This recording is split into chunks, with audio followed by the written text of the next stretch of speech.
mag-ano tayo, mag-ligo tayo, mag-ligo.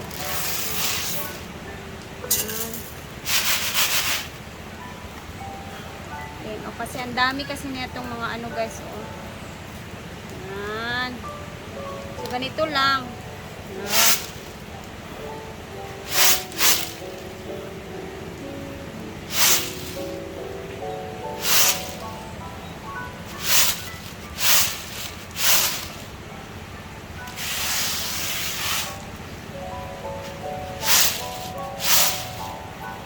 Magaling dito yung mga kanunuan ko talaga nung nasa bukid pa kami tumira noon.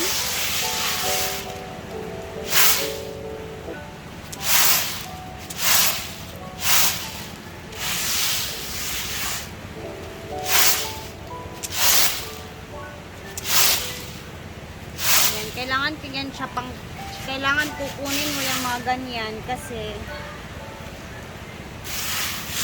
kailangan malinis na siya bago siya igiling kasi para hindi siya masali yung mga ganito, mga buhok-buhok. Kailangan munang lilisan.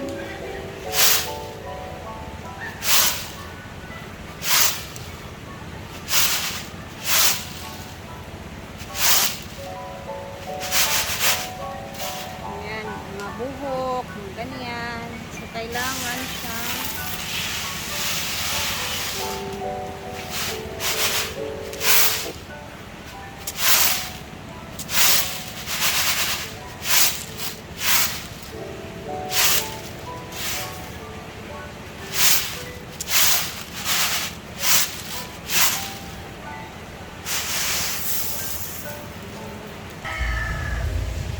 So, ito na ang mga okra. O, diba? Ang lalaki na ng mga okra. Yan. Nilagay namin yung mga ganito, guys. Para, syempre, sa mga hindi nakikilala kung ano yung itsura ng okra. Ayan, napakataba ng mga lupa na nilagay dito. Malaki na siya, guys. And then, yung iba naman dito is ang pechay naman dito sa kabila.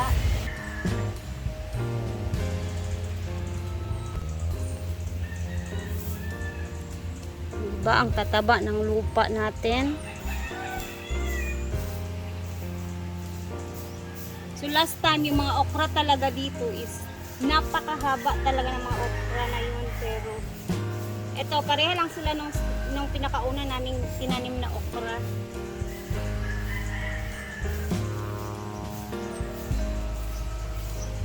So yung pechay namin is ang liliit pa nila, no? Kukunin ko tong mga ganito para mas madaling tumubo ang ating mga gulay dyan. Dahil nakaka-excite na talagang mag-harvest ulit ng mga gulay. And punta tayo doon sa may manukan kasi naglilinis sila. O, diba? Limpyo na dari. Ay, kinuha nila yung mga ano, mga papaya. Yung dito na area. At kinuha na yung mga kahoy. Hala, nilipat pala dito yung kulungan ng mga maliliit na itik.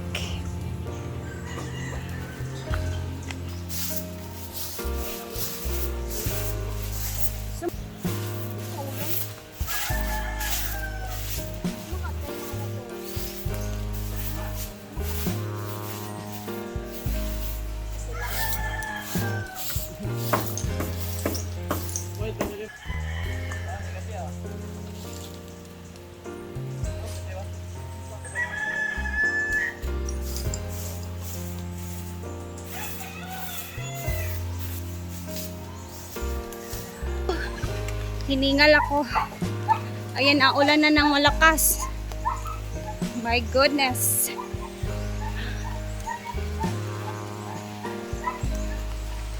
Na-miss ko yung katahimikan ng farm, guys. Alam niyo naman na lagi kaming maingay dito pag magkasama ang lahat.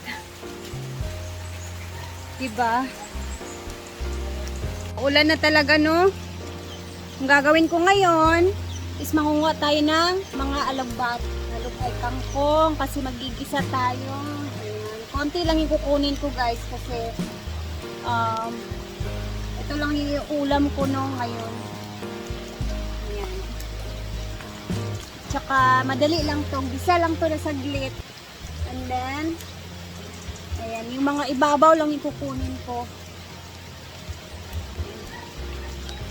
Yung mga udlot lang na part yung kukunin ko. May mga ano dito guys. Napakadali. Tingnan nyo kung paano natin lutuin. Napakadali lang.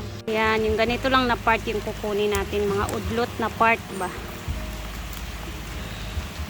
Ito siya na kangkong guys. Mga tira-tira to namin na mga kangkong nung mga last pa na tanim namin na pinagtatanggal, pinag-clearing. So, ito. Mga tira-tira na siya. Ito itong masarap talaga gisahin, no? Naulan na talaga, uy. Tara na.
Oh, syempre kakain tayo.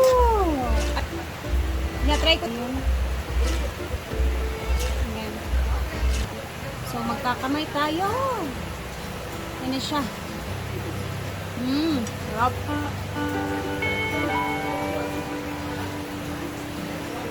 Yung kanin ko is corn rice yung kanin ko.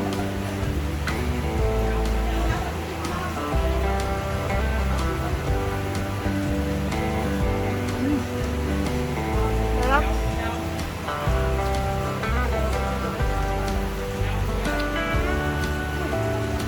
Galing ang lasa ng ng tuna.